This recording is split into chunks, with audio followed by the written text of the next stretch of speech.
What's going on, everybody? Welcome to this special edition of an On3 Sports interview series as we welcome in Heisman Trophy winner Tim Tebow to the program. Tim, good to talk to you again. There's a lot of college football playoff stuff going on right now. You're down in New Orleans by the Sugar Bowl, but before we even dive into football, you're here with us again today with the All-State AFCA Good Works team, working with Son of Saint organization this time around. Tell me a little bit about that. I'm very eager to see what you guys are doing now in terms of this charitable endeavor. Yeah, it's been an awesome day. We're just finishing up a service project today where the Good Works team members all came together to come and love and care and mentor so many of these amazing young men who have unfortunately lost a father, and Son of a Saint mentors and cares for them and provides opportunities. And so I've actually had the privilege of being here multiple times, and it's been so fun to watch all of these members of the team come in here and just pour out love and compassion and care for so many of these young mentees, and just to see the way that they have shared their personal stories, and whether that's JJ Weaver, who lost his dad, share his personal story, and then to be able to watch him go through life after football classes or different stations, whether that was karate or so many other fun things that were taking place. It's just been a really fun day so far. What has really stood out to you about this organization? And you and I have talked a lot about the Good Works Foundation, where you have all these college athletes that do all their off-the-field charity work. I had to talk to Nick Dawkins the other week, and obviously he was named team captain this year. What's really stood out to you between doing that with the college athletes and doing something with an organization such as this with Son of Saint? I think it's the ripple effects, how far the ripple effects go. Matt Rather, who's a part of this team, actually, we got to do ministry together with Night to Shine, part of the Tim Tebow Foundation, whether that is Gavin Salchuk, that's doing work all the way in South Africa. It's Nick Dawkins, who has done ministry all over, and he obviously can't be here because they're playing tomorrow. And so there's just been so many stories that you read, you see, you hear about, and then today that come to fruition, that you realize the impact that this team is making on so many lives. You see the impact that Son of a Saint is making on so many of these young men's life, and it's just the ripple effect. The ripple effect is vast, and it's great. And I also believe it'll be for generations, which is really special. Speaking of ripple effects, I just alluded to Nick Dawkins, who is the starting offensive lineman for Penn State. He has translated great off-the-field work to on-the-field work as well. Penn State, helping Penn State win that first-round game against SMU in the College Football Playoff. They take on Boise State in the Fiesta Bowl in the quarterfinals tonight. When you look at this game on paper, I know a lot of people are favoring Penn State, but Boise State had one heck of a regular season, won their conference Heisman finalist in Ashton Jeanty. How do you see this game playing out? I mean, are people underestimating Boise State going up against Penn State in this one? Yeah, probably a little bit. And I think when you look top to bottom roster of athletes, yes, Penn State has a superior roster, but that doesn't always mean it's that much of a superior team. Spencer Danielson is doing a fantastic job at Boise State. His passion, his charisma, I think he's got a chance to be a very special coach.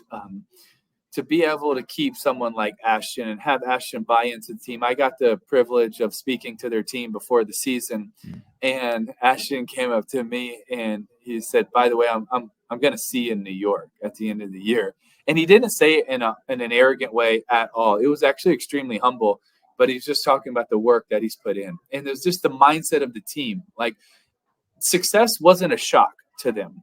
It was their mindset. It was the grind. It was what they did in the weight room. And that's kind of the philosophy in the build. And I share that story because I think it represents the team, and then when I saw him in New York, he said, "By the way, I told you I was going to see you here." And I was like, dang, I love it. It's like, and it just really wasn't, don't get it wrong. It really wasn't out of arrogance. It was like, no, that's a goal. It's our dream. And every day we're chopping away to get there. And even though Penn State is a superior team, I really think that they're going to have to play fundamentally sound. They're going to have to execute at a high level, because Boise is going to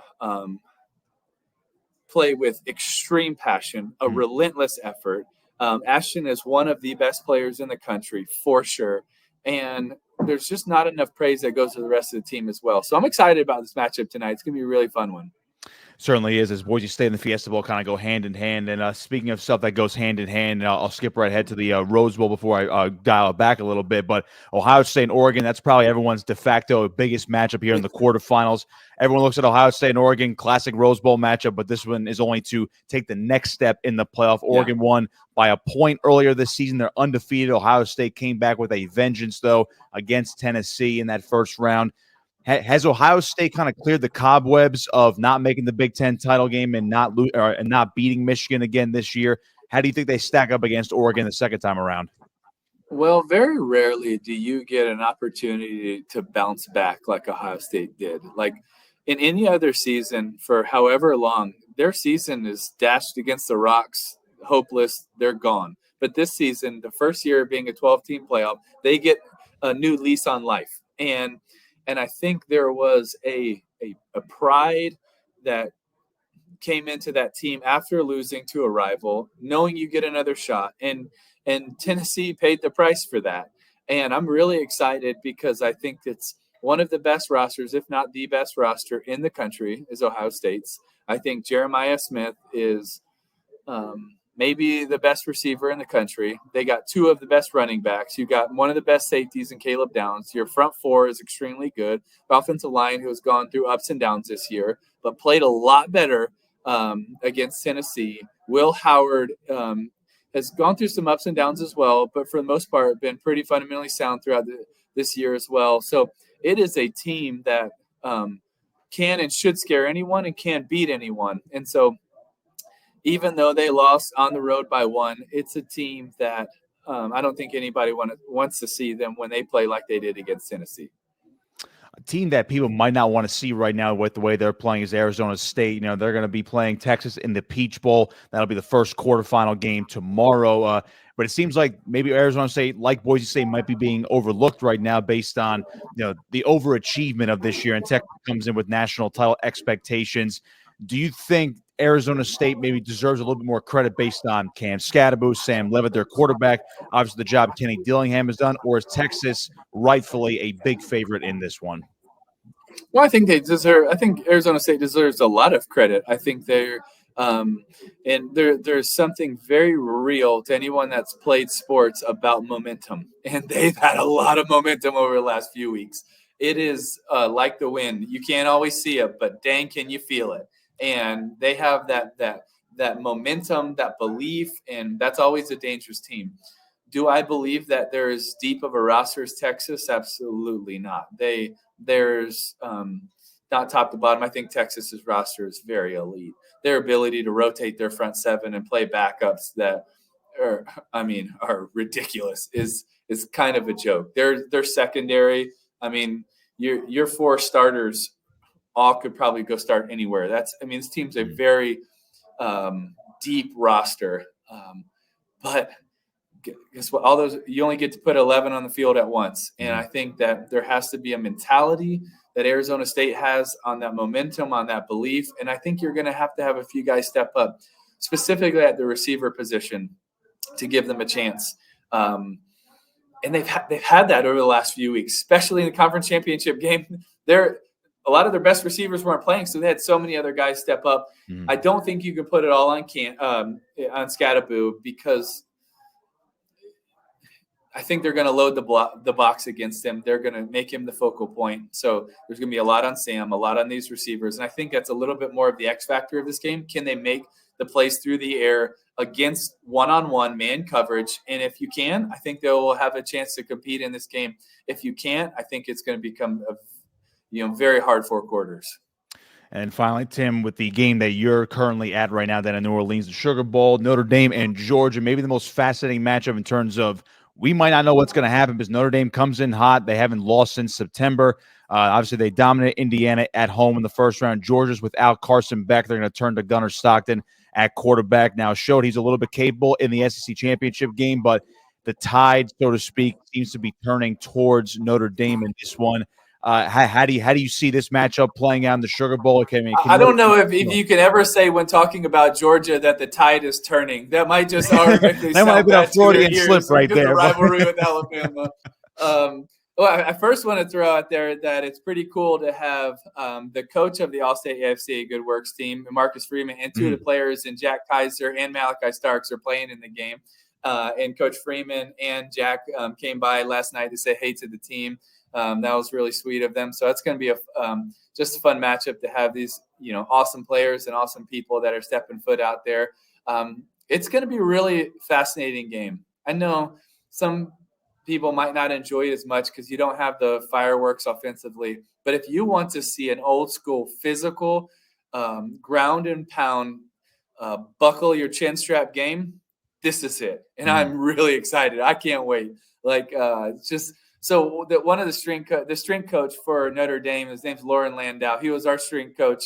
He's one of my strength coaches when I was training in Colorado, and he was with the Broncos as well. He's awesome. And you just look at this team at Notre Dame. They're physical. They're built like an SEC team. They're physical. They're fast. They run to the football. And so I think that matchup of people will say, well, look at Georgia and they're physical. They are, and at times can be the most physical. But it's going to be fascinating. I think Notre Dame will be able to match a lot of that. What is it going to come down to? I think it's the one-on-one on the outside. It's can your backs break tackles? Can the receivers of Notre Dame or Georgia be able to step up and make plays? I think so much at the line of scrimmage is going to cancel each other out. And so now those one-on-one plays in space, I think, are going to really change the course of this game. So, Tim, I'll leave you here with this one. Again, appreciate your time today. So down at the Sugar Bowl, you're working with the Son of Saint organization. You just alluded to some players that were on the All-State Good Works team this season.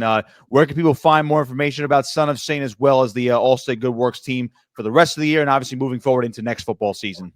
Yeah, they can go to ESPN.com/Allstate to be able to find more and also look up these player stories because they're so incredible. They're so inspiring, whether that's Nick Dawkins, it's JJ Weaver, it's Jack Kaiser, it's Malachi Starks, it's Gavin Sawchuk. Just go listen, read some of them. If you want to be inspired to start out 2025 the right way, then watch what some of these young men are doing because it not only is going to encourage you, it's going to inspire you to also follow in their footsteps to go make a difference.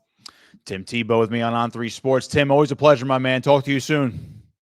My pleasure, Nick. Thanks, brother.